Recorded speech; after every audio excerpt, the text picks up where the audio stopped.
Waamuzi sura ya 6 mstari wa 11, Biblia inasema hivi: malaika wa Bwana akaenda akaketi chini ya mwaloni uliokuwa katika Ofra, uliokuwa mali yake Yoashi Mwabiezeri, na mwanawe Gideoni alikuwa akipepeta ngano ndani ya shinikizo ili kuificha machoni pa Wamidiani. Malaika wa Bwana akamtokea akamwambia, Bwana yu pamoja nawe, e shujaa. Hebu mwambie jirani yako, Bwana yu pamoja nawe, e shujaa. Mwambie tena, Bwana yu pamoja nawe, e shujaa. Nipe ripoti. Anaonekana kama shujaa au amepooza, amenyongeka? Mwambie wewe ni shujaa. Mstari wa 13 anasema, Gideoni akamwambia Bwana, Bwana wangu, ikiwa Bwana yu pamoja nasi, mbona mambo haya yote yametupata? Hebu angalia mtu ambaye ni mtu wa kulalamika kwa sababu kwanza Mungu amemwambia Bwana yu pamoja nawe. Yeye anajibu anasema ikiwa Bwana yu pamoja nasi. Bwana hajasema Bwana yu pamoja nanyi. Malaika alimwambia Bwana yu pamoja na wewe. Sema wewe, sio nyie. Haleluya. Kwa sababu mambo ya ufalme wa Mungu huwa yanasimama, Mungu anasimama na mtu mmoja mmoja. Haleluya. Kwa hiyo malaika wa Bwana anamwambia Bwana yu pamoja nawe, e shujaa. Gideoni anasema akamwambia, Bwana wangu, ikiwa Bwana yu pamoja nasi, mbona mambo haya yote yametupata? Yako wapi matendo yake ya ajabu waliotuhadithia baba zetu wakisema, je, siye Bwana aliyetuleta huku kutoka Misri? Ila sasa ametutupa, naye ametutia katika mikono ya Midiani. Unamwona huyo anamlaumu Bwana Anasema Bwana kwa kweli alichotutenda ametutia katika mikono ya Midiani. Lakini sikia Bwana anavyosema. Bwana akamtazama, ni kama anavyokutazama wewe. Bwana akamtazama akasema, nenda kwa uwezo wako huu ukawaokoe Israeli na mkono wa Midiani. Je, si mimi ninayekutuma? Haleluya, haleluya, haleluya. Hebu kwa haraka tuvuke twende mstari wa 24 kwa ajili ya muda. Mstari wa 24 umefika Yes, nitasoma misali michache hapo kama mitatu. 24 anasema, ndipo Gideoni akamjengea Bwana madhabahu hapo akiita jina lake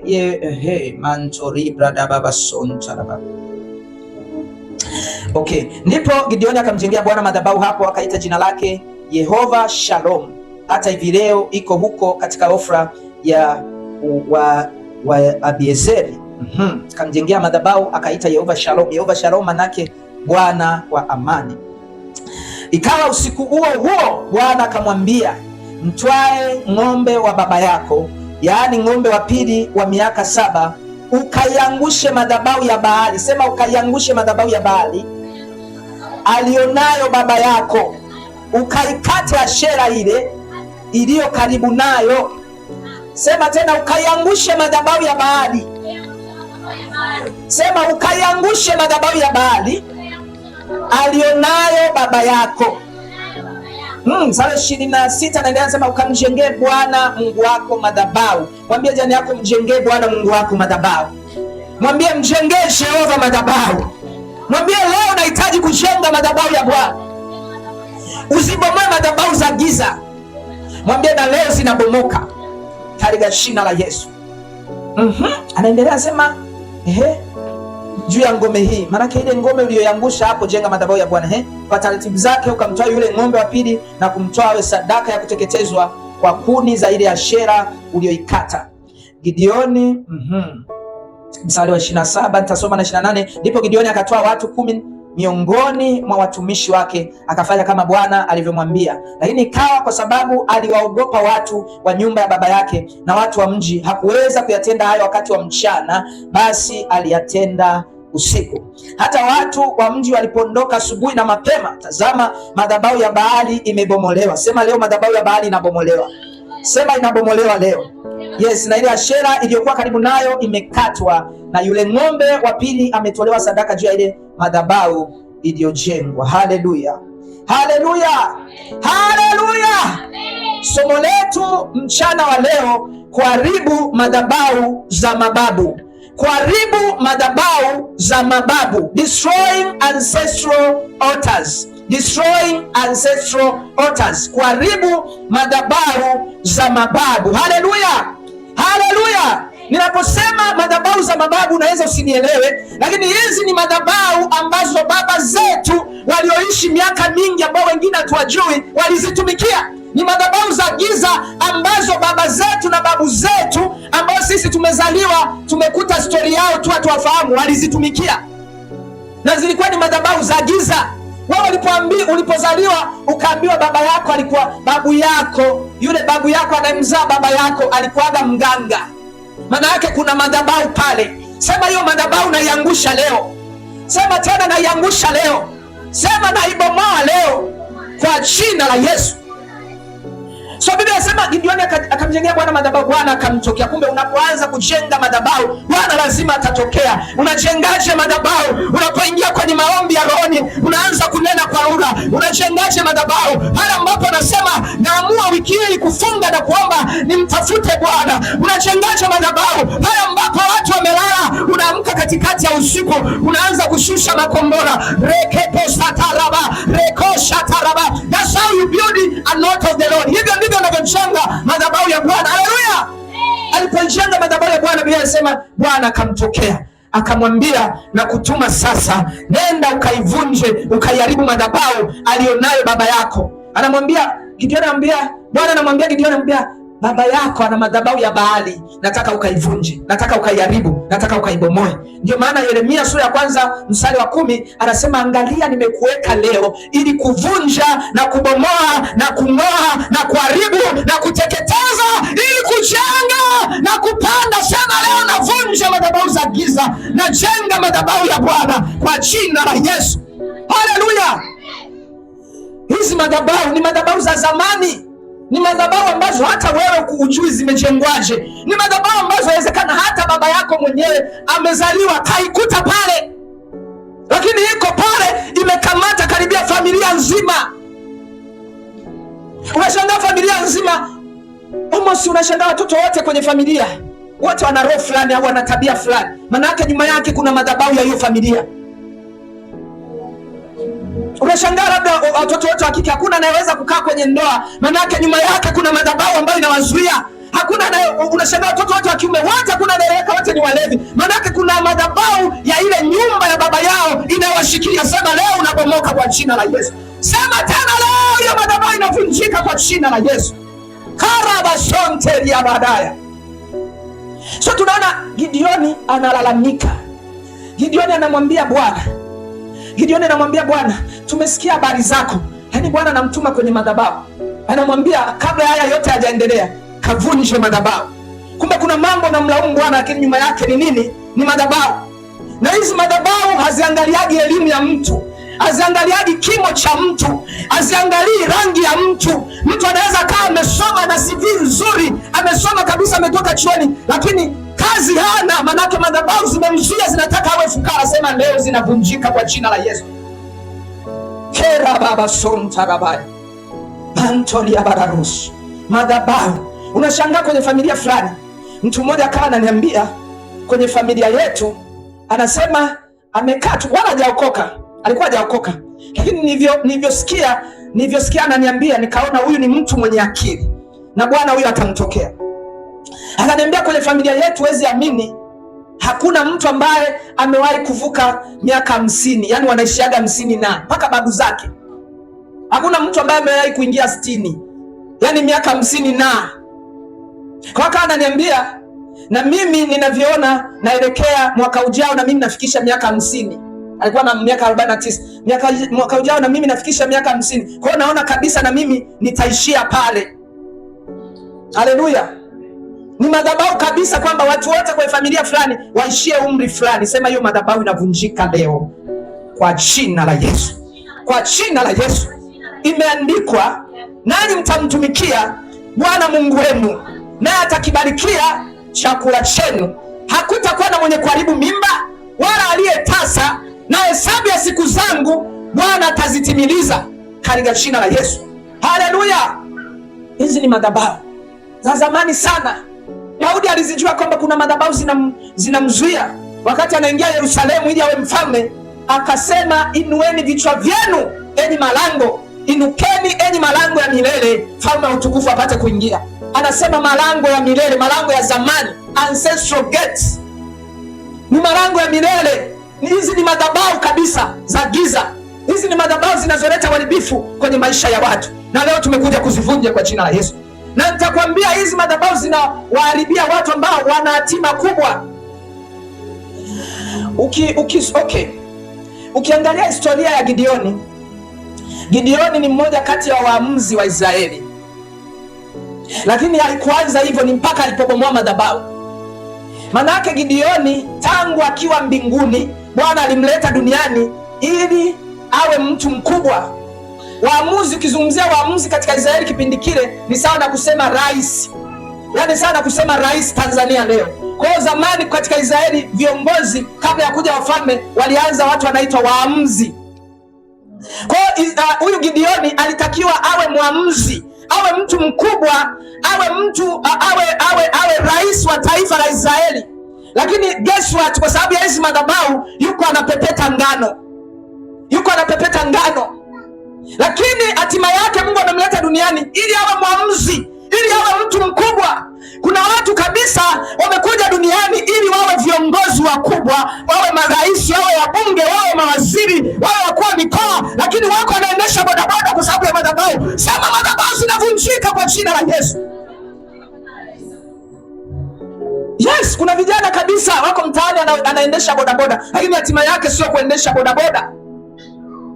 Yuko stendi anazunguka na maji kwenye beseni, maji soda, lakini hatima yake inawezekana ni yeye kujenga hata kiwanda cha maji. Hizo madhabahu za giza zimemshikilia asiwe pale ambapo Mungu anataka awe.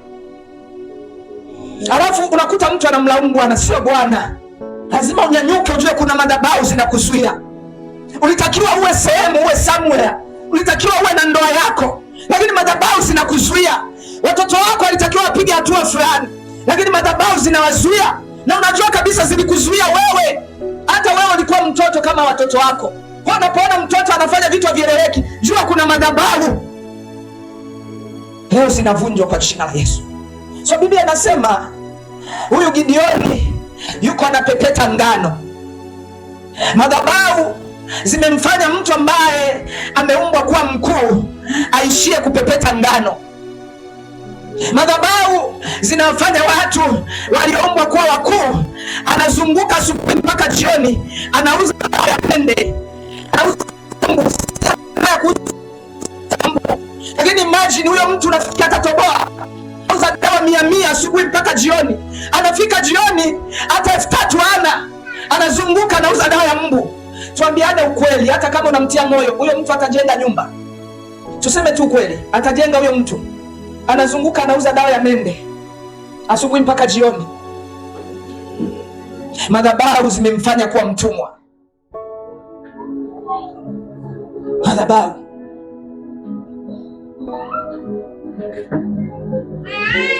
Asubuhi mpaka jioni anazunguka na sajili line. Ameshika kabisa na kipaza sauti, tunasajili line. Mwisho wa siku ameishia kutapeli watu. Kwa sababu anazunguka, ana kitu anapata, akikuta simu ya mtu, akampata mtu ambaye ni mjinga haelewi, anamuibia fedha zake. Kwa sababu hana kitu. Sema leo madhabahu za giza, za uharibifu, zinazopindisha hatima yangu, zinavunjika leo kwa jina la Yesu. Sema tena, zinavunjika leo kwa jina la Yesu. Sema tena, zinavunjika leo kwa jina la Yesu. Kwa jina la Yesu. Kwa jina la Yesu. Sasa Gideoni anatakiwa kuwa mwamuzi, lakini madhabahu zimemsababisha yuko anapepeta ngano ili afiche kwa Midiani wasije wakaichukua. Anaangaikia chakula, manake cha ale nini? Nimekwambia hata kwetu kwenye nchi yetu na vijana kabisa ambaye Mungu amemuumbia awe na hatima kubwa sana, lakini wanaishia kufanya mambo ya kawaida. Wanaishia kupepeta ngano. Kupepeta ngano manake nini? Anaangaikia chakula leo, ana uhakika na kesho. Yeye akila leo anamshukuru Mungu, hajui kama kesho hata itafika. Haleluya, haleluya. Mpaka hata wazazi wake na wenyewe walikuwa hivyo hivyo, kana kwamba walipomzaa wakamuita mbona bucha. Mbona bucha maana yake mimi naona tu kumekucha, sijui itakuwaje, sijui kesho itakuwaje, mimi nastuka tu kumesha kucha. Haleluya. Mwingine wamemuita sikujua. Haleluya. Mbona bucha ni sane, samani ni sane ya mke wangu. Haleluya. Maana ndio jina la ukoo wao. Haleluya. Haleluya. Naona mambo hayo. Sema kwa jina la Yesu, kila madhabahu ya giza, kila madhabahu ya uharibifu kwenye familia yangu leo naibomoa, leo naiharibu, leo naisambaratisha kwa jina la Yesu. Na leo nataka tupate muda wa kuomba. Amen. Kwa madhabahu, mtu anaweza akawa na hatima kubwa, ameumbwa awe mtu mkuu, lakini madhabahu za giza kwenye familia zikamzuia afike pale ambapo Mungu anafika, anataka afike. Haleluya. Kwa lazima usimame.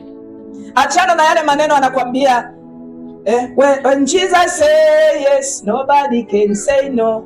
Nakwambia kama hujasimama, Yesu anaweza akasema yes, lakini madhabahu za giza zikasema no. Na Yesu ni mtu wa haki na sheria. Kwa kama hujazibomoa, Yesu anaweza akasema yes, madhabahu zikasema no. Lakini ukijua nafasi yako, Yesu akisema yes hakuna kusema no. Ukijua nafasi yako. So ukiona nakwambia when Jesus say yes nobody can say no, ni kwa sababu kuna maarifa najua umeyapata. Amen. Sema na leo napokea maarifa. Imeandikwa nanyi mtaijua kweli, nayo kweli itawaweka huru. Leo naifahamu kweli. Leo naichukua kweli, na kweli inaniweka huru kutoka kwenye vifungo, kutoka kwenye madhabahu, kwa jina la Yesu. Kwa jina la Yesu. Sema tena kwa jina la Yesu. Elia mama sonte ya gadosha tarabaya. Madhabahu leo zinaenda kubomoka kwa jina la Yesu. Sema tena, leo zinaenda kubomoka kwa jina la Yesu. Leo zinaenda kubomoka kwa jina la Yesu. Leo zinaenda kubomoka kwa jina la Yesu. Madhabahu za uharibifu, madhabahu za kuchanganyikiwa zinabomoka leo kwa jina la Yesu. Naposema kuchanganyikiwa naweza usinielewe vizuri. Yaani imagine wewe umetumwa kutoka mbinguni. Unajua kila mtu alipozaliwa amezaliwa maana yake Mungu alimtuma kuja duniani kwa ajili ya jambo fulani. Sasa wewe umeletwa duniani ili uwe labda uwe mfanyabiashara mkubwa. Kwa hiyo ndio kitu ambacho Mungu amekiweka ndani ya moyo. Au uwe labda mfanyakazi fulani, au uwe na duka fulani, au uwe na kampuni fulani. Ndio kitu ambacho umetumwa kufanya. Na ukitaka ujue hichi kitu nimetumwa kufanya duniani, unakuwa na mzigo nacho. Yaani kimo ndani ya moyo. Yaani hakuna mtu aliyekushauri, kipo ndani ya moyo. Unatamani ningefika pale, ningefanya jambo hili. Maana hilo ndilo Mungu amekutuma kufanya nini? Kufanya duniani. Lakini madhabahu zinakufanya unapepeta ngano. Zinakufanya unahangaika ule nini? Utaacha kuchanganyikiwa. Haleluya. Ukisikia watu leo siku hizi mpaka masomo ya saikolojia yameongezeka, wanasema eti watu wana ugonjwa wa afya ya akili. Lakini ndo nakwambia huo ugonjwa wa afya ya akili unatokea wapi? Ni kwa sababu watu wamejikuta tu wanapepeta ngano wakati alitakiwa kuwa mwamuzi. Alitakiwa kuwa ndiye hakimu. Yule ndiye angekuwa hakimu, alete haki kwenye mahakama zetu, lakini yuko anaendesha bodaboda. Madhabahu zimemshikilia kule. Nitakuonyesha wakati mwingine pia wewe unalaumu serikali, lakini tatizo sio serikali. Tatizo ni watu. Tatizo ni madhabahu zilizoshikilia watu. Sema leo nazibomoa kwa jina la Yesu. Ninasema misingi ikiharibika mwenye haki atafanya. Unaweza ukawa mwenye haki lakini misingi ni mibovu. Kwa lazima uvunje ile misingi, ujenge upya. Haleluya! Mimi nimekwambia kwa mfano kwenye familia yetu, mimi napendaga kujitolea mfano. Kwenye familia yangu mimi kuna madhabahu ya polygamy. Sema polygamy. Polygamy manake yani wanaume wote, yani aridhiki kwa mwanamke mmoja, lazima awe wanawake wengi wengi. Kwa kuanzia baba mkubwa wangu, baba yangu, wote mpaka sasa na watoto wao, inaanza hiyo. Maana yake ukishaona inajirudia, unajua kabisa hii ni madhabahu. Hiki ni kitu kiko kwenye familia, kiko kwenye damu ya ukoo, kiko kwenye damu ya hiyo familia wote.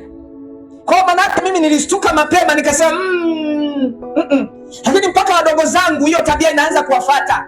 Anaenda kule anazaa na mwanamke, anaenda kule Mtwara anazaa na mwingine, anaenda kule Dodoma anazaa na mwanamke. Maana ni kitu kiko kwenye damu, ni madhabahu.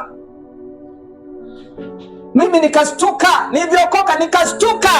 Mwambie jirani yako, kuokoka ni kuwa na maarifa, kuokoka ni kuwa na akili. Nikastuka nikasema kuna kitu hakipo sawa hapa. Na Bwana akanisaidia. Bwana aliyenisaidia kusaidia na wewe kwa jina la Yesu. Nasema Bwana aliyenisaidia kusaidia na wewe kwa jina la Yesu. So malaika wa Bwana, ona hizi madhabahu zilivyo hatari, zinaweza zikamfanya mtu ambaye ana upendeleo wa Mungu kabisa, na favor ya kiungu ndani juu yake, lakini ule uungu hauonekani kwenye maisha yake. Malaika anamtokea Gideoni, anamwambia Bwana yupo pamoja nawe, shujaa. Anamuita shujaa. Lakini msikia Gideoni anavyojitetea. Anamwambia malaika, anamwambia acha uongo. Malaika gani muongo? Shujaa gani? Anamwambia hakuna cha shujaa hapa. Shujaa niko na pepeta ngano.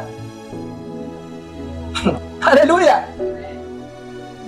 Kwa hiyo hizi madhabahu zinaweza zikafanya maisha yako ambayo Mungu amekuambia yawe vice versa. Yawe kichwa chini miguu juu. Ndio maana Biblia inasema, Sulemani mwenye hekima anasema, nimeona baa kubwa chini ya jua, kwamba wafalme wanatembea kwa miguu alafu watumwa wamepanda farasi.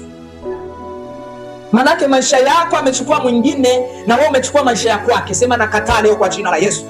Sema yeyote aliyeshikilia hatima yangu, aliyeshikilia hatima ya watoto wangu, leo naachia kwa jina la Yesu. Madhabahu. Ndio maana mtu amechanganyikiwa, kwa sababu hata maisha alionayo sio ya kwake. Ana mawazo, kwa sababu hicho anachokifanya hakuumbiwa kufanya hicho. Bwana akupe nafasi yako leo kwa jina la Yesu. Bwana akurejeshe kwa nafasi yako leo kwa jina la Yesu. Haleluya, haleluya. Sema kwa jina la Yesu, kila madhabahu iliyonitoa kwenye nafasi yangu leo naibomoa na kwenda kwenye nafasi yangu ya kuwa mtu mkuu, na ielekea nafasi yangu kwa jina la Yesu, kwa jina la Yesu, kwa jina la Yesu, kwa jina la Yesu. Amen.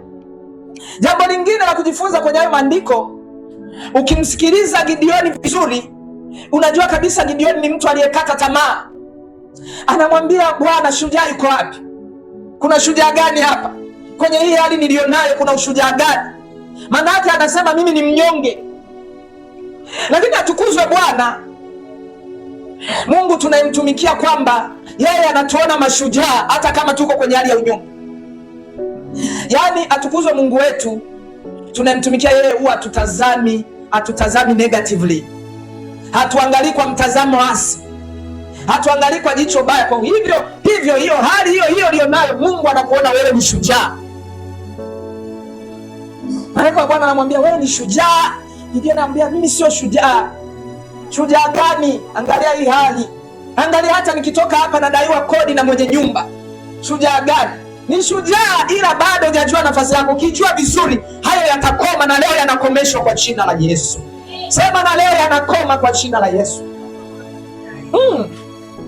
Atukuzwe Bwana. Jamaa anaendelea kung'ang'ana, mimi sio shujaa, lakini malaika wa Bwana anakaza kumwita shujaa. So wakati mwingine sisi wenyewe hatujiamini, lakini Mungu anaendelea kufanya nini? Kutuamini. Mwambie jirani yako, Mungu bado anakuamini. Mwambie tena, Mungu bado anakuamini. Wewe ni shujaa, wewe ni mbarikiwa, wewe ni mtu mkuu kwa jina la Yesu. Mwambie usiogope, mwambie jiamini, mwambie uwe hodari. Anamtuma, anamwambia sio mimi niliyekuamuru uwe hodari, sio mimi niliyekutuma. Ukitumwa na Bwana kwenye hali yoyote, amini tu. Haleluya. Na hayo maneno ndiyo Mungu pia alimwambia Yoshua wakati anamtuma katikati ya majitu, anamwambia uwe hodari na moyo wa ushujaa. Je, mimi niliyekutuma? Leo Mungu akupe ujasiri kwa jina la Yesu. Leo Mungu akupe ujasiri katika jina la Yesu. Leo Mungu akupe ujasiri katika jina la Yesu. Amen. Lakini jambo lingine la kujifunza kwenye hayo maandiko, Gideoni anauliza swali ambalo ni swali la watoto wengi wa Mungu. Anasema, yuko wapi Mungu wetu, Mungu wa baba zetu, Mungu aliyetutoa Misri? Baba zetu alituhadithia kwamba alitutoa Misri kwa nguvu, kwa uwezo sio kwa kawaida. Yuko wapi Mungu? Leo tunapepeta ngano. Yuko wapi huyu Mungu? Yuko wapi huyu Mungu? Inawezekana hata wewe unajiuliza maswali ya namna hiyo. Yuko wapi Mungu? Haka napata hizi hasara, napatwa na haya mabaya. Yuko wapi Mungu? Kwa madhabahu zinamfanya mtu aishi maisha yaliyojaa maswali. Yaani manake Mungu wako na wewe ni vitu viwili tofauti. Yaani ukiangalia Mungu wako tukufu alionao na maisha unayoyaishi havifanani. Manake nyuma yake kuna madhabahu zingine zinazopingana na wewe. Sema leo zinaondoka kwa jina la Yesu. Manake kuna madhabahu zimepata nafasi kihalali na Mungu ameziacha kwa sababu wewe hujaamua kuziondoa. Mungu ni Mungu ambaye nikwambia hajipendekezaji mpaka wewe useme.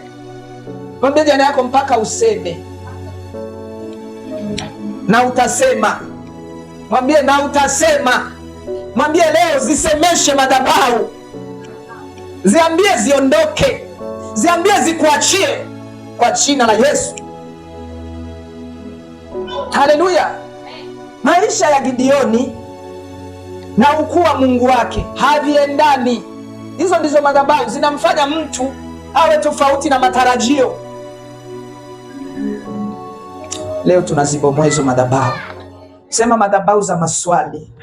Madhabahu za maswali mengi ambayo hayana majibu, leo naziangusha kwa jina la Yesu. Sema tena, leo naziangusha kwa jina la Yesu.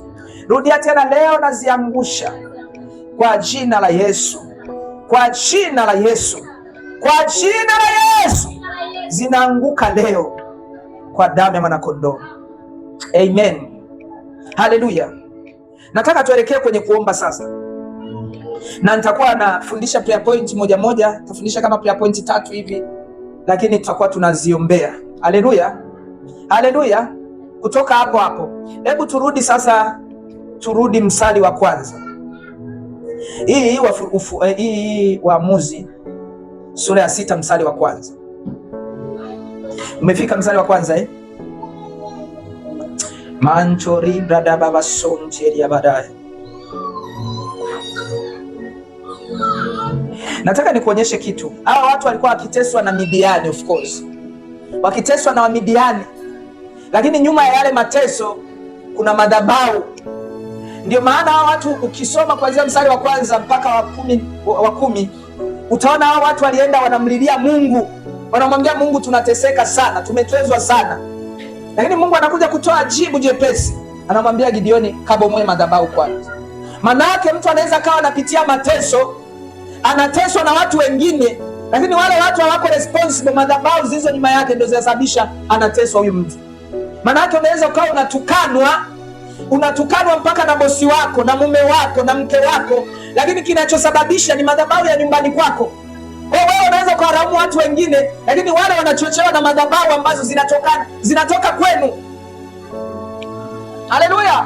Hawa walikuwa wanateswa na Midiani, lakini Mungu hajawaambia tu kapigana na Midiani, anawaambia kabomoe madhabahu. Haleluya. Haleluya. Sema leo hizo madhabahu zinabomoka kwa jina la Yesu. Kwa jina la Yesu. Kwa jina la Yesu. Hebu tusome mstari wa kwanza mpaka wa 3. Biblia inasema, kisha wana wa Israeli walifanya yaliyo maovu mbele za macho ya Bwana. Bwana akawatia mikononi mwa Midiani muda wa miaka 7. Kumbe wewe unaweza kuona unawalaumu wa Midiani. Unalaumu, vijana wengi wanalaumu serikali. Ndio, serikali inaweza isiwe responsible, lakini unajua kilichosababisha hawa watu wainuke kinyume na wewe? Anasema kumbe walifanya nini? Maovu. Bwana akawatia chini ya nani?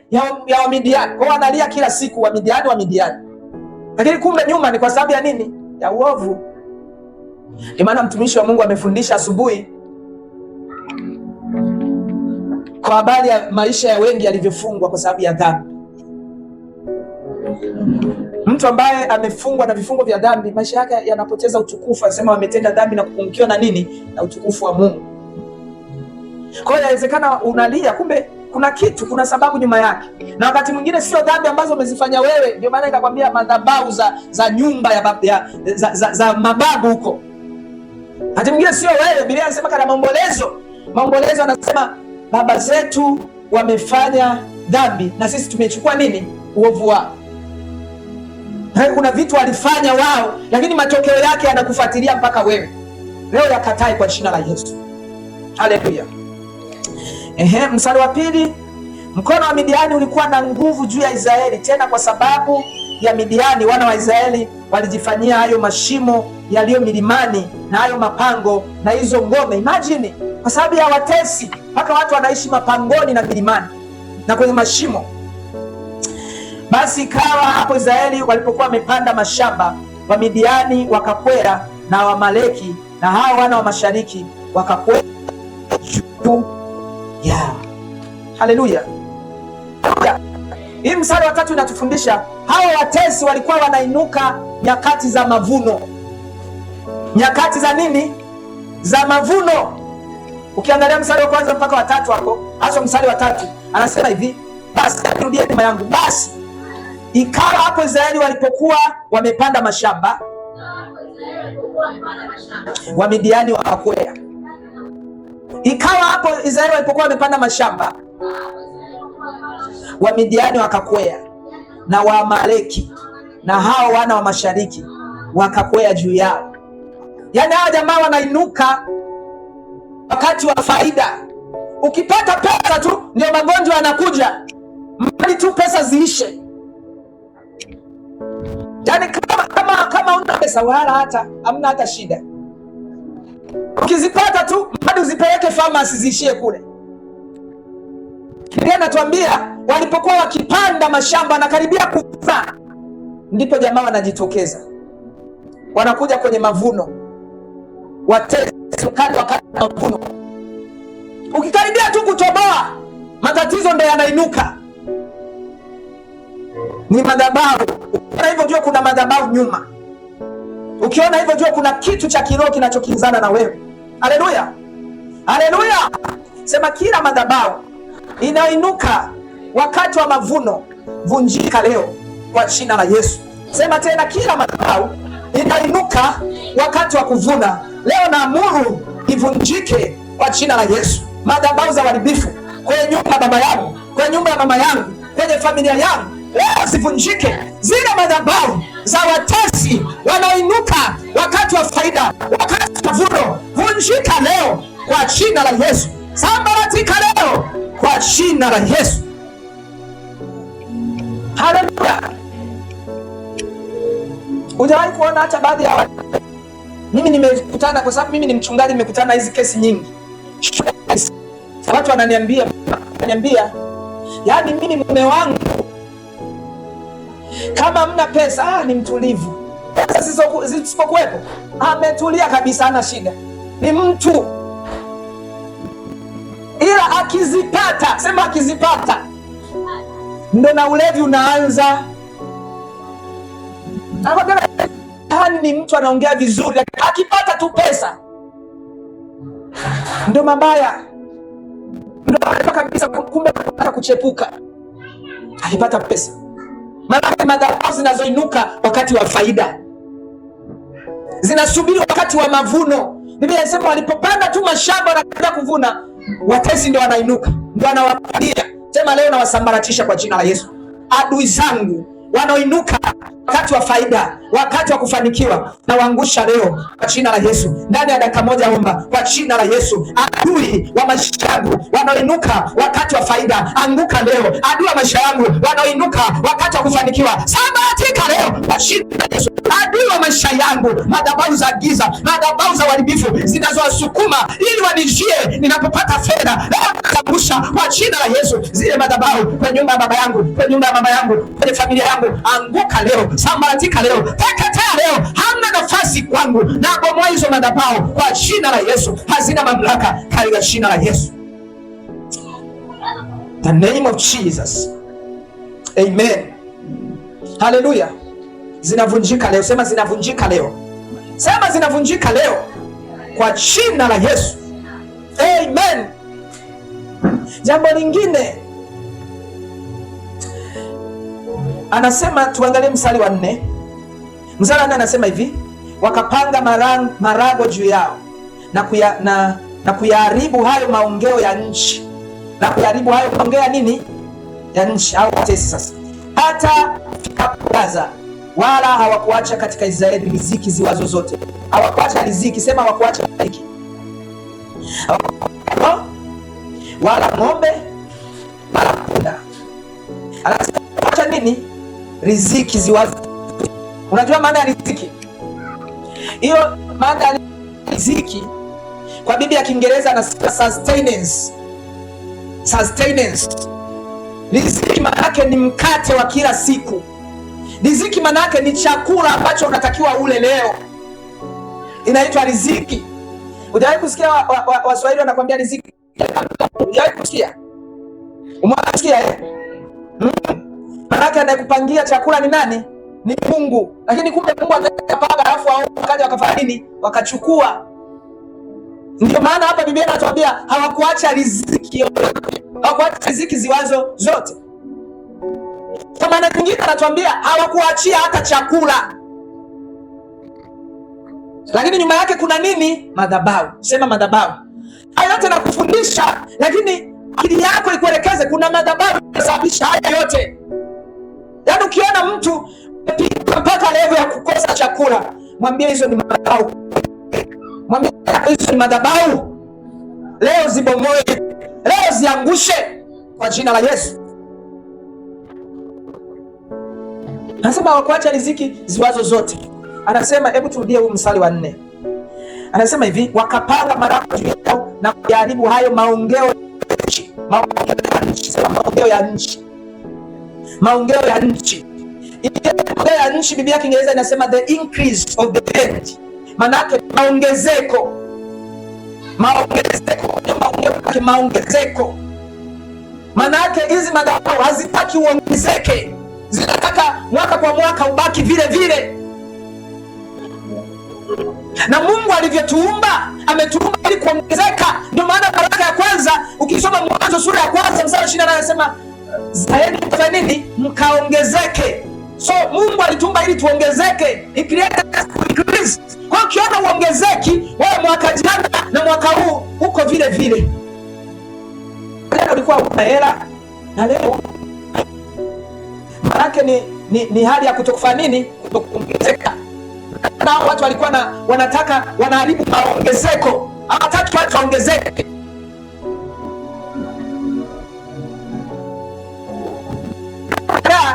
Kwa maisha yako kinachobadilika umri. Haleluya. Umri umeongezeka.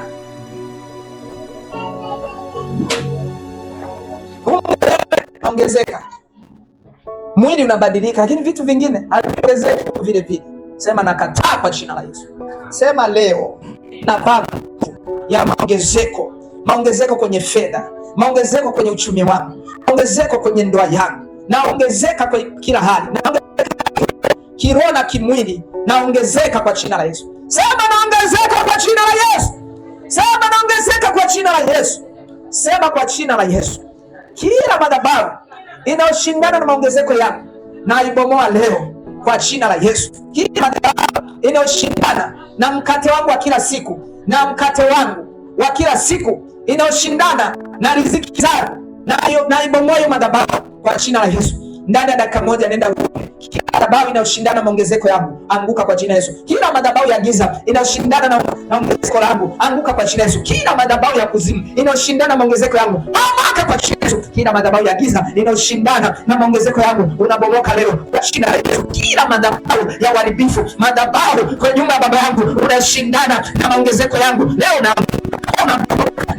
mamlaka ya kuvunja. Imeandikwa katika Luka sura ya 10:19, nimepewa mamlaka ya kukanyaga na nge na nguvu zote za adui, wala hapana chochote kitakachonidhuru. Kila madhabahu inaleta madhara kwenye maisha yangu, kwenye familia yangu, okoka leo, sambatika leo, teketea, toka kwa jina la Yesu. Madhabahu za kuzimu kwenye familia yako, rapa soto yakapa lesoto yantoreba, zinazoharibu riziki yako, zinazoharibu mashataraba, rama soto yakapa lepe soto. Imeandikwa rama soto rema sata, na alikuwa kijana, sasa ni mzee. Sijawahi ona mwenye yake ameachwa, wala watoto wake wakiomba chakula. Sitakosa chakula, sitakosa riziki, sitapungukiwa kwa jina la Yesu. Na kata hizo madhabahu zinazoshindana na wema wa Mungu katika maisha yangu kwa jina la Yesu. Biblia inasema katika Maombolezo sura ya 33, kwa maana Mungu hapendi kuwahuzunisha wanadamu wala kuwatesa. Ukiona hayo mateso hayatokani na Bwana, Biblia inasema kila kutoa kuliko kwema kwatoka kwa Mungu Baba wa mianga.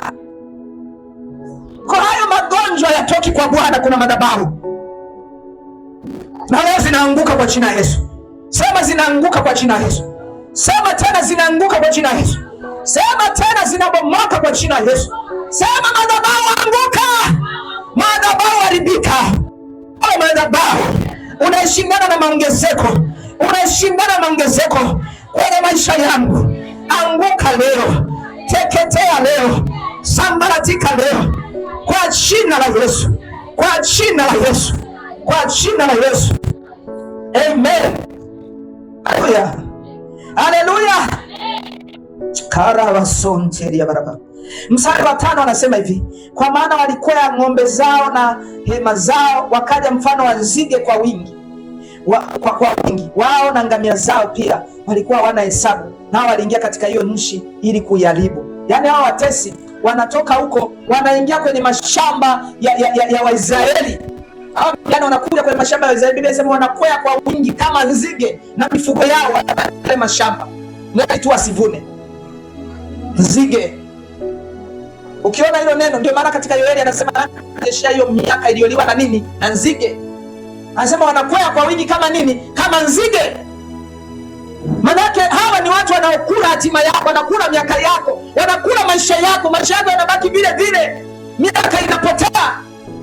Manake leo ulitakiwa kuwa umepiga hatua fulani, ulitakiwa uwe walau kama hujaanza kuweka hata msingi au umenunua hata kiwanja, lakini kila ukipanda mambo yanatokea ya kuharibu, ili mradi usijenge. Sema leo na haribu kwa jina la Yesu. Hiyo madhabahu inawaleta watesi wanaokuja kula maisha yangu, wanakuja kula kama nzige. Leo nawasambaratisha kwa jina la Yesu. Madhabahu za mababu, ancestral altars, madhabahu walizozifikia baba zetu. Anasema katika Maombolezo, baba zetu wanatenda dhambi hata hawapo, na sisi tumeachukua maovu yao. Waliweka mikataba na mashetani, na kila familia hizi madhabahu zipo, ili usiache zimiliki maisha yako.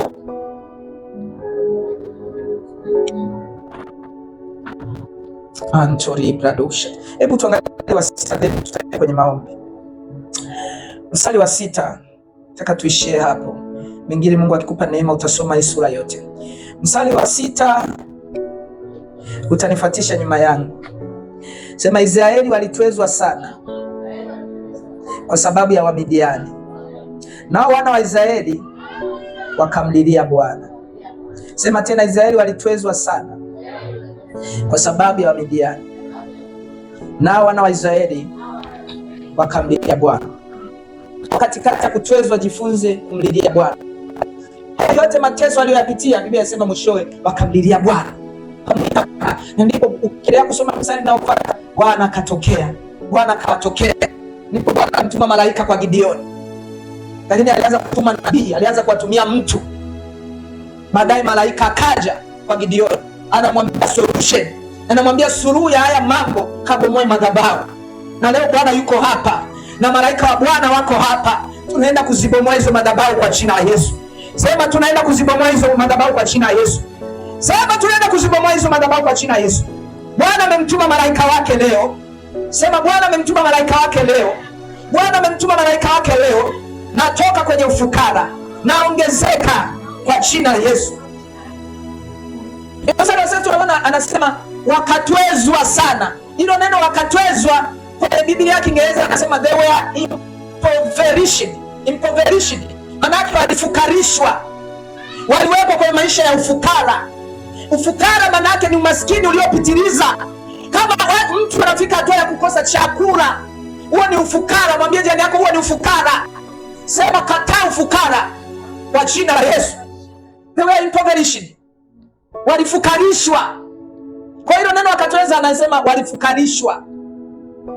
Kwa kumbe mtu anaweza kaa kwenye hali ya ufukara, ila huo ufukara sio wa kwake, amefukarishwa. Mimi sio mtaalamu sana wa lugha ya Kiswahili, lakini anaposema wakatwezwa au wakafukarishwa, maana yake sio wao waliojisababishia ufukara. Kuna watu ambao walileta nini? Ufukara kwao. Kwamba kuna ufukara, kuna hali unaweza kuwa unaipitia sio ya kwako, ila kuna aliyekuletea.